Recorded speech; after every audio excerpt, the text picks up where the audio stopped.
नमस्कार, करेन्ट न्यूजमा स्वागत छ। म केशव शर्मा। कोरोना संक्रमणको जोखिम कम गर्न लगाइएको लकडाउनको अन्त्य गरिएको छ। लकडाउन खुलेसँगै भिडभाड बढेको छ। कोरोना संक्रमितको संख्या समेत दिन प्रतिदिन बढेको छ। पछिल्लो समय लक्षण सहितका संक्रमित भेटिने क्रम बढेको छ। सुरक्षाकर्मी, स्वास्थ्यकर्मीहरूमा समेत संक्रमण देखिन थालेको छ। नाकाहरूमा खटिएका सुरक्षाकर्मीहरूमा संक्रमण देखिएको छ। त्यसो त प्रहरी प्रधान कार्यालय नक्सालमा कार्यरत 70 भन्दा बढी सुरक्षाकर्मीहरूमा समेत कोरोना संक्रमण पुष्टि भएको छ। अस्पताल भर्ना भएका र उपचारमा संलग्न चिकित्सकमा संक्रमण देखिएपछि नारायणी अस्पतालका आकस्मिक बाहेकका सेवा बन्द गरिएको छ। बिरामीमा संक्रमण पुष्टि भएपछि नारायणीका एडभान्स मेडिकेयर, अलिअर्थो and trauma, Birgunj health care हस्पिटलका सेवा पटक पटक अवरोध भएका छन्। धनुषाको जनकपुर धाम स्थित उच्च अदालत र जिल्ला अदालत धनुषाको निश्चित काम कारबाही बाहेक अन्य सबै सेवाहरू बन्द भएका छन्। उच्च अदालत जनकपुरका एक न्यायाधीशलाई कोरोना संक्रमण भएपछि शुक्रबारदेखि साउन 31 गतिसम्मका लागि निश्चित काम कारबाही बाहेक अन्य सबै सेवा बन्द भएको हो। जनप्रतिनिधिहरूमा समेत कोरोना संक्रमण पुष्टि भएको छ। वीरगञ्ज महानगरपालिकाका मेयर विजय कुमार सराबगीमा कोरोना संक्रमण देखिएको छ। 54 वर्षीय मेयर सराबगीले फेसबुक पेज मार्फत आफूलाई संक्रमण देखिएको सार्वजनिक गरेका हुन्। उनको काठमाडौँमा स्वाब परीक्षण गरिएको हो। देशव्यापी लकडाउन हटाइए पनि लुकीछिपी आउजाउ गर्नेबाट संक्रमण फैलिनाले सीमावर्ती शहरमा प्रशासनले लकडाउन र निषेधाज्ञा गर्न थालेका छन्। वीरगञ्जमा गत शनिबारदेखि निषेधाज्ञा छ भने राजविराजमा लकडाउनसँगै निषेधाज्ञा लगाइएको एक साताभन्दा बढी भइसकेको छ। बाँकेमा आइतबारदेखि निषेधाज्ञा हुने घोषणा गरिएको छ। बोरङको 16 वर्षीय 8मा संक्रमितको मृत्यु भएपछि बिहिबारदेखि कडा सिल गरिएको छ। टाढा कतै आउजाउ नभएका व्यक्तिमा संक्रमण देखिएपछि वीरगञ्जमा त्रास फैलिएको छ। त्रासले विगतमा जस्तो निषेधाज्ञा अवहेलना भएको छैन। लकडाउन खुकुलो भएसँगै कोरोना संक्रमणको जोखिम झन बढ्न थालेपछि भोजपुरमा प्रहरीले मास्क खुवाई अभियान सुरु गरेको छ।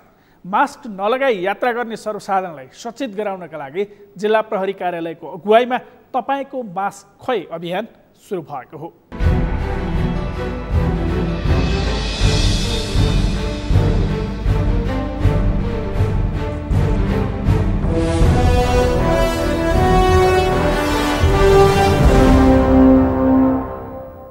पहिला जुन लकडाउन हुँदाखेरि पक्कै पनि त्यहाँनिर बाध्य भएर नागरिकहरू भित्रै बस्नुपर्ने आवश्यक थियो। अहिले लकडाउन चाहिँ खुकुलो भइसकेको कारणले यसमा मान्छेहरूको गतिविधि एकदमै बढ्ने हो। त्यो बढ्ने कारणले गर्दाखेरि सङ्क्रमण पनि बढ्ने एकदमै उच्च जोखिम हुने हो सङ्क्रमणको। त्यही भएर पनि यो यस्ता कार्यक्रमहरू चाहिँ एउटा सचेतना पनि पुगोस्। हामीले मास्क लाउनै पर्ने रहेछ। हामीले चाहिँ सकेसम्म हाम्रो चाहिँ पर्सनल हाइजिनको कुराहरू चाहिँ प्रयोग गर्नै पर्ने रहेछ, गर्नु नै पर्ने रहेछ। किनभने यो कोरोना भन्ने चिज चाहिँ जो कोहीले जहाँ पनि लाग्न सक्ने भन्ने कुराहरू चाहिँ भएको कारणले गर्दा मास्क वितरण कार्यक्रम हामी सबैसँग मिलेर चाहिँ समन्वय गरेर यो कार्यक्रम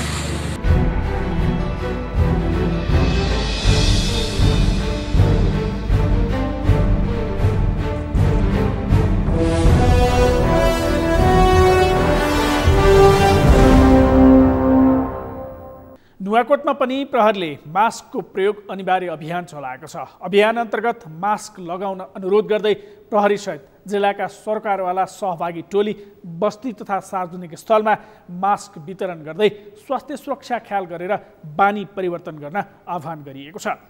भारतसँग सीमा जोडिएका पर्सा जिल्लामा कोरोना संक्रमितको संख्या दिन प्रतिदिन बढ्दै गएको छ। राजनीतिक दलहरूले चिन्ता जाहेर गरेका छन्।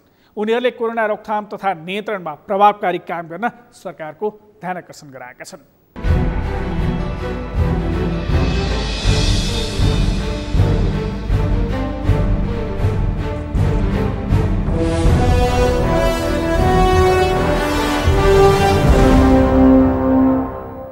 वीरगञ्जमा जुन कोरोनाको कोभिडको जुन एकदमै भयावह स्थिति दिन प्रतिदिन बढ्दै गइरहेको छ, त्यसलाई नियन्त्रण गर्नको लागि त्यसमा चाहिँ सबैको सर्वपक्षीय के भूमिका हुन सक्छ यो विषयमा गहन छलफल चाहिँ भयो।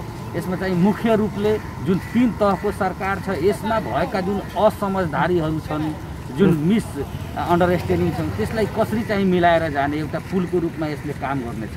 त्यसै गरी चाहिँ यो कोरोना महामारी नियन्त्रणमा मुख्य रूपले संवैधानिक रूपले केन्द्र सरकारले यसलाई नियन्त्रण गर्नुपर्नेमा हामीले विरगतको यो स्थितिलाई नियन्त्रण गर्नको लागि चाहिँ केन्द्र सरकारलाई चाहिँ हामी पत्रचार चाहिँ गर्ने निर्णय गरेका छौँ कि थप विशेषज्ञ सहितको स्वास्थ्यकर्मीहरूको चिकित्सकहरूको टोली विरगतमा पर्सा जिल्लामा तत्कालै पठाउनु पर्यो। त्यसै गरी यहाँको जुन अस्थायी कोभिड अस्पताल छ त्यो अस्पताल भरिसकेर धेरै चाहिँ सङ्क्रमितहरू अहिले आफ्नै घरमा मै चाहिँ छटपटाउनु पर्ने बाध्यता छ। त्यसको लागि थप अहिले तत्कालै चाहिँ यहाँ निजी जुन नेसनल मेडिकल कलेज, बायोदा अस्पताल, विरगत हेल्थ केयर लगायतका जुन निजी अस्पतालहरू छ त्यसमा कुन उपयुक्त हुनसक्छ र दिगो समाधानको उपाय हुनसक्छ त्यसलाई तत्कालै चाहिँ कोभिड अस्पतालको रूपमा चाहिँ सदुपयोग गर्ने अर्को चाहिँ निर्णय गरिएको छ।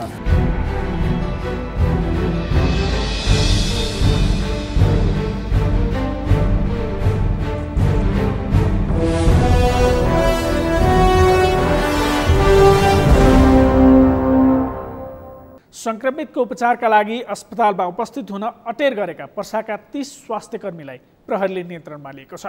वीरगञ्ज महानगरपालिकाका विभिन्न स्वास्थ्य तथा उपस्वास्थ्य चौकीमा कार्यरत 30 जना स्वास्थ्यकर्मीलाई पर्सा प्रहरीले नियन्त्रणमा लिएको हो। जनशक्ति अभाव हुन नदिन नारायणी अस्पतालले 72 जना स्वास्थ्यकर्मीको व्यवस्था गरिदिन महानगरपालिका र स्थानीय प्रशासनसँग आह्वान गरेको थियो। तर प्रशासनको आदेशको व्यवस्था गर्दै अस्पताल जान नमानेका 30 स्वास्थ्यकर्मीलाई प्रहरीले नियन्त्रणमा लिएको महानगरपालिकाले जनाएको छ। स्वास्थ्यकर्मीहरूले भने सरकारले उचित व्यवस्था गरे कोभिड सङ्क्रमितको उपचारबाट पछि नहट्ने बताएका छन्। सरकारले परिवारको सुरक्षाको पनि ग्यारेन्टी गर्नुपर्ने उनीहरूको माग छ।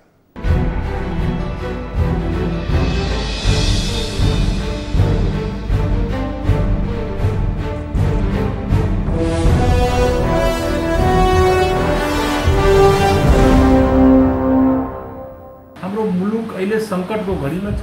कोभिड-19ले गर्दा सारा काम ठप छ। महानगरपालिका आज चाहिँ माघदेखि चाहिँ यसमा कोभिड-19 को म्यानेजमेन्टमा लागेको छ।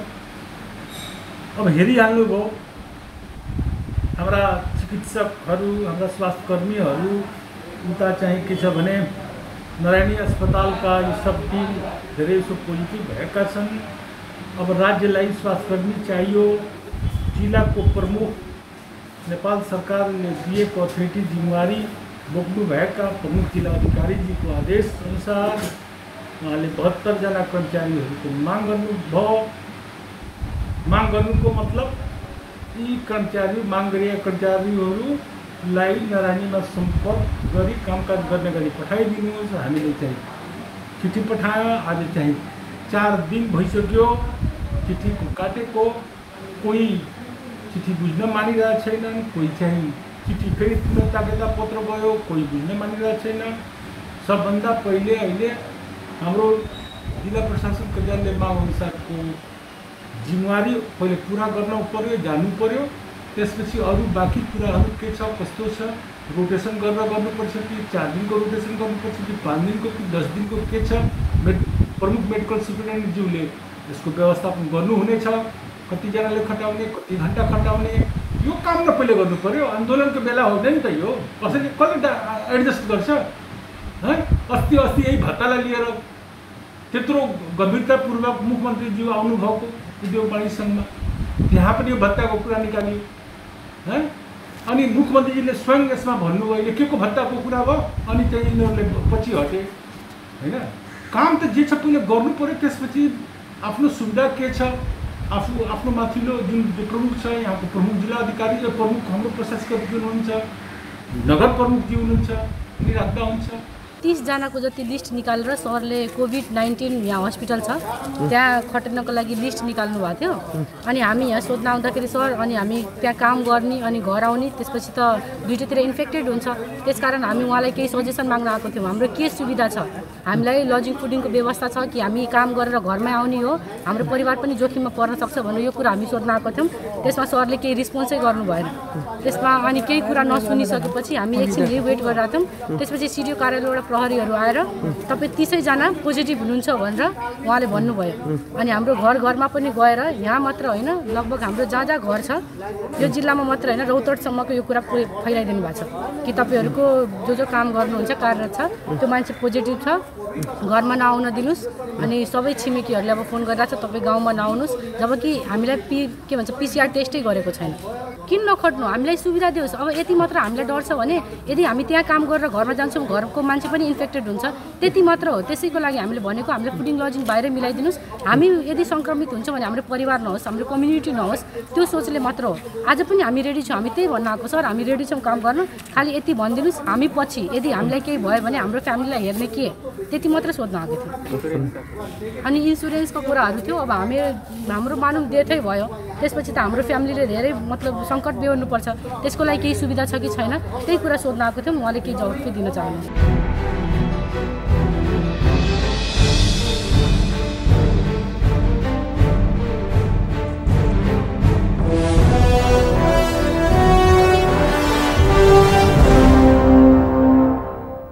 लकडाउन अवधिबाट लकडाउन पछि के गर्ने भन्ने सरकारको कुनै तयारी गरेको देखिएन। मानिसहरूको चहल पहल बाक्लिएको छ। लकडाउन खुलेसँगै अन्य जिल्लाबाट काठमाडौँ उपत्यका आउने मानिसहरूको चाप समेत बढेको छ। यस्तो अवस्थामा थप सङ्क्रमण फैलन नदिन सतर्कता अपनाउन आवश्यक छ। करेन्ट न्युजमा अन्य प्रसङ्ग बाँकी नै छन्, एकैछिन विश्राम।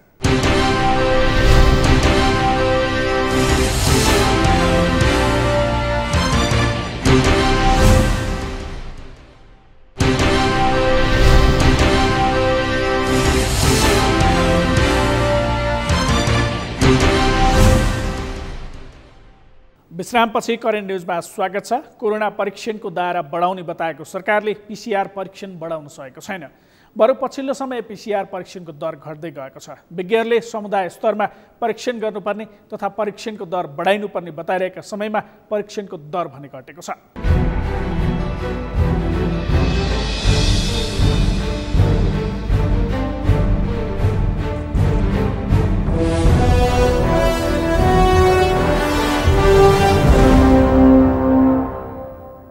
कोरोना संक्रमण बढ्दै जाँदा चैत्र 11बाट सरकारले देशव्यापी रूपमा लकडाउनको घोषणा गर्यो। जोखिम न्यूनीकरणका लागि भन्दै सरकारले लगाएको लकडाउन साउन 6बाट खुल्ला भयो। कारण एउटै थियो, संक्रमितको संख्या घट्दै गएको तथ्याङ्क।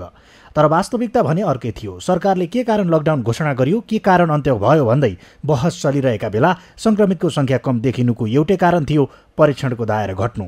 तर पछिल्लो तथ्याङ्कलाई विश्लेषण गर्दा परीक्षणको दायरा बढ्दा संक्रमित संख्या अझै पनि बढी छ भने दायरा घट्दा कम। सरकारले असार 12 यता परीक्षणको दायरा घटाउँदै ल्याएको छ। 2 देखि 8 साउनसम्मको सातामा पुग्दा 27,217 नमुना मात्रै परीक्षण गरिए, जसमा 897 संक्रमित देखिए। 9 देखि 15 साउनसम्मको पछिल्लो सातामा परीक्षणको दायरा बढाएर 33,126 पुर्याउँदा संक्रमित देखिने क्रम पनि बढेको छ। यो साता 1,306 संक्रमित देखिएका छन्। लकडाउन अन्त्य पश्चात दैनिक जसो मृतकको संख्या पनि बढिरहेको छ भने सघन उपचार कक्ष आइसियुमा भर्ना हुने गम्भीर संक्रमितको संख्या पनि बढेको छ। सघन उपचार कक्ष आइसियुमा भर्ना हुने गम्भीर संक्रमितको संख्या पनि बढेको छ। यति मात्र होइन, उपत्यका चिरेका 3,473 को स्वाब परीक्षण गर्दा 24 जनामा कोरोना संक्रमण देखिएको छ। देशभरका विभिन्न स्थानमा समुदाय स्तरमै संक्रमण फैलिएको छ भने उपत्यकामा पनि संक्रमितको संख्या बढ्दो छ। तर सरकार किन परीक्षणको दायरा घटाएर संक्रमितको संख्या कम देखाइरहेको छ? मास टेस्टिङ गर्न सरकारलाई केले रोक्यो त? सबैको टेस्ट गर्ने हो र हामीले अहिले इन्डियाबाट आएका वा हवाई मार्गबाट आएका सबै मान्छेको 100% को हामी PCR टेस्ट गर्छौँ। त्यसो गर्ने भनेको दिनमा के हो भने दिनमा 22-2500 मान्छे हुन्छन्। ती कसरी दायरा घटेको छ? मान्छे हुनु पर्दैन? तपाईँ हिसाब गर्नुहोस् न, तपाईँलाई पनि म्याथमेटिक्स आउँछ होला। 25,000 मान्छे इन्डियाबाट छिर्दा हामीले 6-7 हजार गरेका थियौँ। आज 2500 मान्छे नछिर्दा चाहिँ 4,000-5,000 गरेका छौँ। कसरी कम भयो? लकडाउन अन्त्य पश्चात जनजीवन पूर्ववत फर्कने प्रयत्नमा छ। चहल पहल र आवत जावत बढेको छ। सरकारको कदम भने खतरा अन्त्य भइसकेको र संक्रमण कम हुँदै गएको जस्तो देखिरहेको छ। तर जनस्वास्थ्यविदहरू भने पहिले र अहिलेमा खतरा कुनै कोणबाट पनि कम नभएको बताउँछन्। केही दिन संक्रमितको संख्या कम भएको देखिँदा र लकडाउन अन्त्यका कारण चहल पहल बढ्दा अहिले खतरा अझ बढिरहेको उनीहरूको बुझाइ छ। पछिल्लो समय लक्षणसहितका संक्रमित बढ्नु, समुदाय स्तरमा संक्रमण बढ्नुले अवस्था अझ खतरापूर्ण हुने उनीहरू बताउँछन्। काठमाडौँ मात्र होइन, पोखरा, विराटनगर, वीरगञ्जमा पनि छिरेकै हुन् भारतबाट संक्रमितहरू। त्यो सर्ने क्रम इतिहास हाम्रो 6 महिना 8 दिन हेर्ने भने भएको भइसक्यो त्यो निरन्तरता छ जहिले पनि जोखिम जहिले पनि थियो अहिले बढी जोखिम किन भयो भन्दाखेरि मान्छेको हिँडडुल अब बढ्यो अस्ति त लकडाउन थियो लकडाउन एक किसिमले खुकुलो भएको हुनाले अब मान्छेहरूले मास्क पनि नलाइकन दूरी कायम नगरिकन एकदम आनन्दसँग के पनि भएको छैन भने हिँडडुल गर्न थाल्नुभयो त्यसले गर्दा चाहिँ प्रब्लम छ भने अब अलिकति पहिलेभन्दा जोखिम चाहिँ बढ्न सक्छ लकडाउन अन्त्य पश्चात अवस्था बिग्रँदै गएपछि विराटनगर वीरगञ्ज लगायतका स्थानमा स्थानीय प्रशासनले पुनः लकडाउनको घोषणा गरेको छ यसरी दिन प्रतिदिन संक्रमित बढ्दै जाँदा सरकारले भदौ 1बाट उडान तथा लामो दूरीको यातायातका साधन समेत खुल्ला गर्ने निर्णयका कारण संक्रमण अझ भयावह हुने देखिन्छ यसर्थ तथ्याङ्क हेरेर अघि बढ्नुभन्दा सर्वसाधारण आफै सचेत हुनु जरुरी देखिन्छ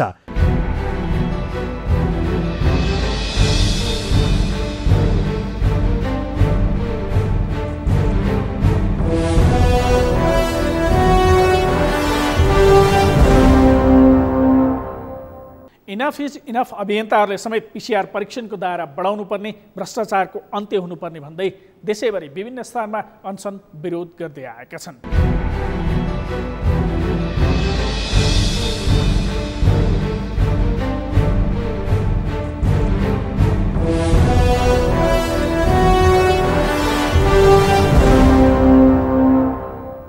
यो अनिश्चितकालीन खानापानी नखाइकन सत्याग्रह बसिरहेका छौँ आज 14 दिन भयो 150 जनाभन्दा बढी चाहिँ रिलेमा नि सहभागी हुनुभएको छ अरू 2 जना साथी 9 दिन 7 दिन अनि अर्को एउटा साथी 3 दिन बसेर उहाँहरूले छोडी पनि सक्नुभयो तर मूल कुरो चाहिँ के हो भने यो सत्याग्रह त अन्तिम विकल्पको रूपमा आयो किनभने कम्युनिटी ट्रान्समिसन वाइड स्केलमा जान थाल्यो अनि अब यो विषय यति महत्त्वपूर्ण भयो कि हामी केही मान्छेहरूले चाहिँ वा मैले मेरो ज्यान जोखिममा राख्दाखेरि त्यो जुन कन्सिक्वेन्स छ त्यसबाट आउने सबल व्यवस्थापन कोभिड-19 को भयो भने त्यसले गर्दाखेरि हजारौं मान्छेको जीवन बच्न सक्छ नि त त्यही भएर त्यो महत्त्वपूर्ण भयो हाम्रो केही मान्छेको जीवनको जोखिम भन्दा पनि हैन अनि अर्को कुरा चाहिँ के भने तपाईको यो कुरामा राम्रो काम गर्यो भने सरकारलाई नै राम्रो हो हैन नागरिकलाई मात्रै राम्रो हैन सरकारलाई पनि राम्रो हो यो कुरामा चाहिँ सरकारले लापरवाही गरेर भोलि भयावह स्थिति आयो हैन 5000 10000 20000 25000 मान्छेहरु चाहिँ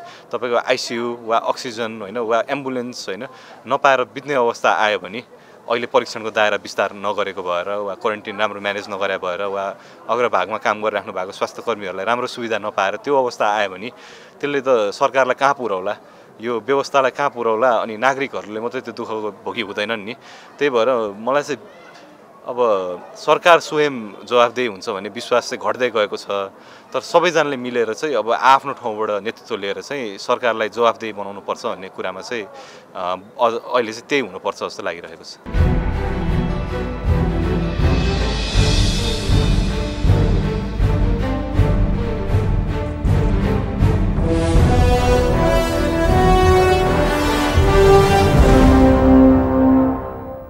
COVID-19 crisis management centre CCMCC निर्देशन समितिले परीक्षणको दर बढाउने निर्णय गरेको छ संक्रमण जोखिम रहेका ठाउँको अवस्था विश्लेषण गरी PCR परीक्षणको दायरा बढाउने निर्णय गरेको हो भाद्र 1 गतेबाट सुरु हुने सेवा क्षेत्र सञ्चालनका लागि आवश्यक स्वास्थ्य सुरक्षाका मापदण्ड तयार पार्न पनि बैठकले सम्बन्धित मन्त्रालयलाई जिम्मेवारी दिएको छ पछिल्लो समय काठमाडौँ उपत्यकामा प्रवेश गर्नेहरूको PCR परीक्षण गरिरहेको सरकारले अब प्रवेश बिन्दुमा नै क्वारेन्टाइन व्यवस्थापन गर्ने भएको छ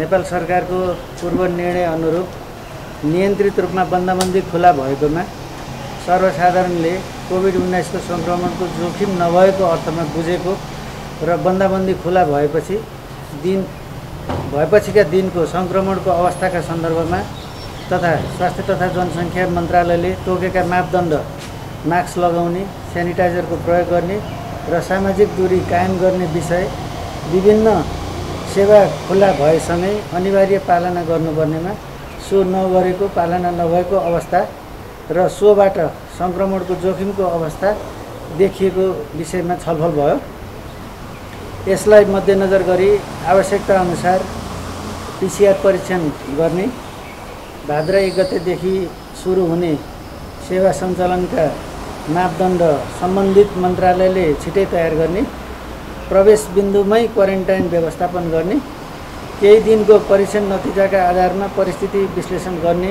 र भावी रणनीति तय गर्ने भन्ने निष्कर्षका साथ आजको बैठक टुङ्गिएको छ। अब यी कार्यविधिहरू सम्बन्धित मन्त्रालयले तयार गरेपछि छिटै ती कार्यविधिको विषयमा अर्को बैठकमा छलफल हुन्छ र निर्णय हुन्छ। अहिले यो जुन सङ्क्रमणको बढ्दो क्रमलाई हेरेर अब पिसिआरको दायरालाई वृद्धि गर्ने, अहिले नाकामा जुन काठमाडौँ उपत्यकाको नाकामै पनि परीक्षण सुरु गरिएको छ, त्यसबाट पनि पोजिटिभहरू केसहरू पुष्टि हुन आएको छ। त्यो हुनाले यो यातायात व्यवस्थापन र यहाँ भित्रको जुन व्यवस्थापन छ त्यसलाई चाहिँ परिमार्जन गर्नुपर्ने अवस्था देखिएको छ र बाहिर जुन सीमा कुनै जिल्लाहरूमा जुन एरियालाई सिल गर्ने काम भएको छ त्यस्तै गरी आवश्यकता अनुसार सानो एरियामा जुन ठाउँमा देखिन्छ त्यो ठाउँमा एरियालाई सिल गरेर परीक्षण दायरा अगाडि बढाउने भनेर निर्णय भएको छ। काठमाडौँको भने स्पेसल भएन, जेनरल अब जहाँ बढी देखिन्छ बढी देखिएको ठाउँहरूलाई सिल गरेर त्योमा पिसिआर परीक्षणको बढाउने र 5-7 दिनको स्थिति हेरेर अब थप स्ट्राटेजी तय गर्ने भन्ने हिसाबमा छलफल गर्छ।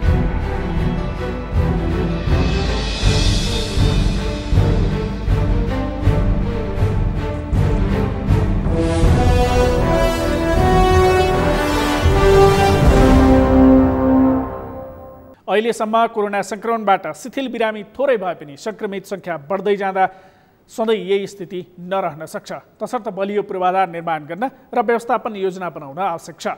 परीक्षणको दायरा बढाउने बताएको सरकारले परीक्षणको दायरा अघिल्ला दिनभन्दा केही बढाएको छ। संक्रमितको संख्या पनि थपिँदै गएको छ।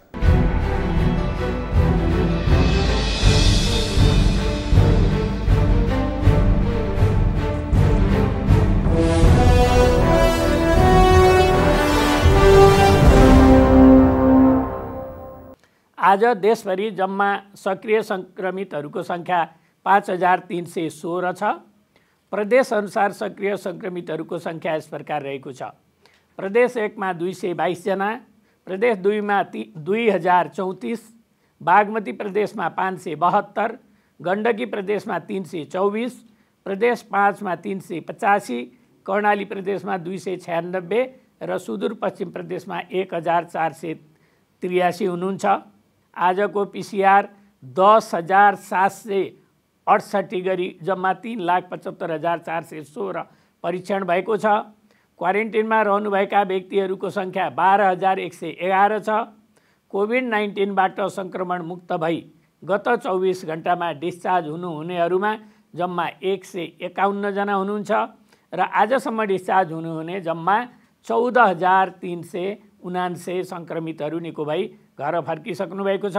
आज आरटीपीसीआर पोजिटिभ केसहरूको विवरण यस प्रकार छ।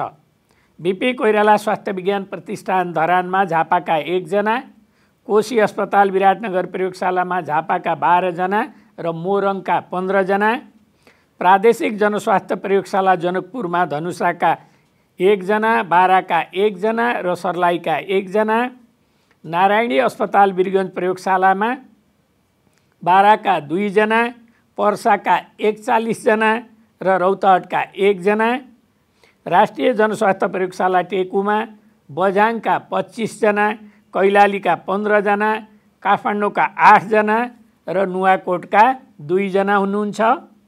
शुक्रराज ट्रपिकल तथा सरुवा रोग अस्पताल टेकुमा बाराका 1 जना, काठमाडौँका 3 जना, ललितपुरका 2 जना र रौतहटका 2 जना हुनुहुन्छ।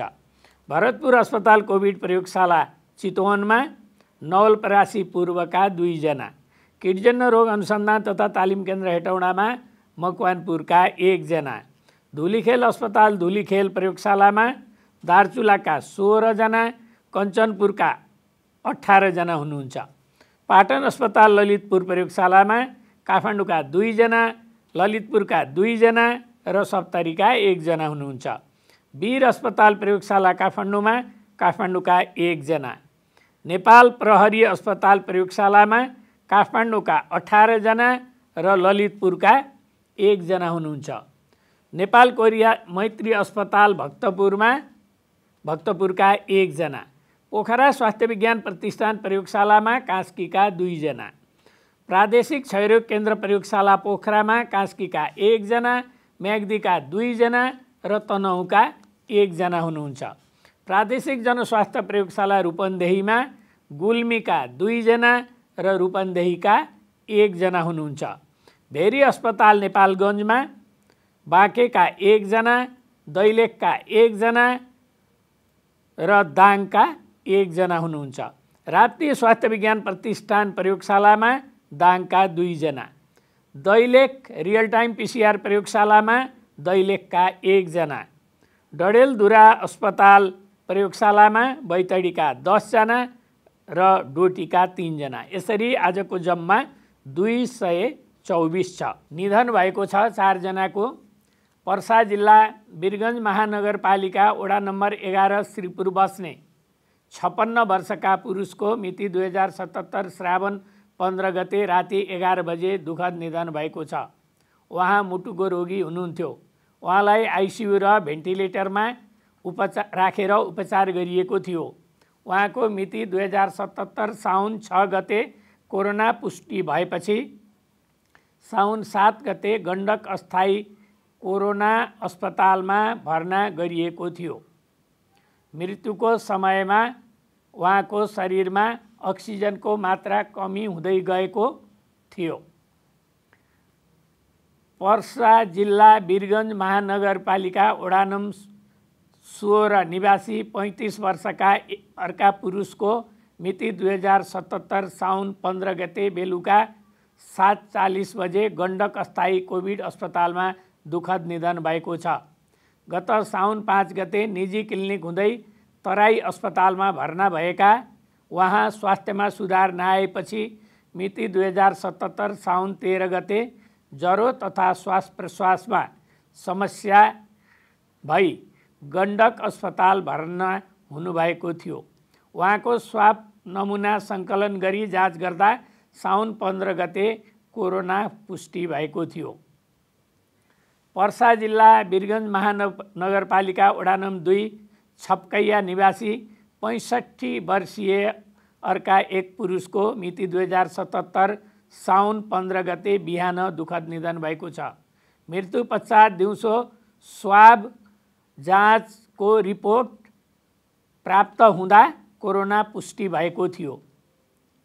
पर्सा जिल्ला वीरगञ्ज महानगरपालिका वडा नम्बर 11 स्थायी घर भई धसीखेल 5 ललितपुर बस्ने वर्ष 65 की एक महिलाको मिति 2077 साउन 16 गते पाटन अस्पतालमा दुःखद निधन भएको छ।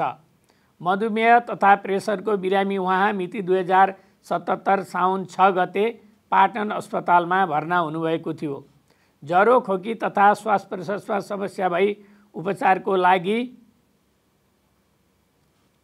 स्टार अस्पतालमा भर्ना हुनुभएको भएकी उहाँको मिति 2077 साउन 6 गते कोरोना पुष्टि भएपछि पाटन अस्पतालमा रेफर गरिएको थियो।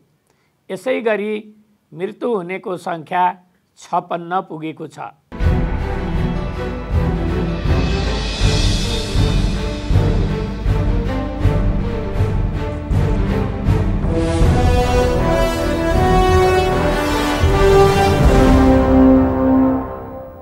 संक्रमण रोकथाम प्राथमिकतामा पर्न नसकेको आम मानिसको गुनासो छ। छिमेकी देश भारतमा संक्रमितको संख्या थपिँदै गएको छ। नेपालमा समेत संक्रमितको संख्या थपिँदै जाँदा सतर्कता अपनाउन जरुरी छ। हवस् त आजका लागि करेन्ट न्युज यति नै। म केशव शर्मा बिदा हुन्छु। नमस्कार।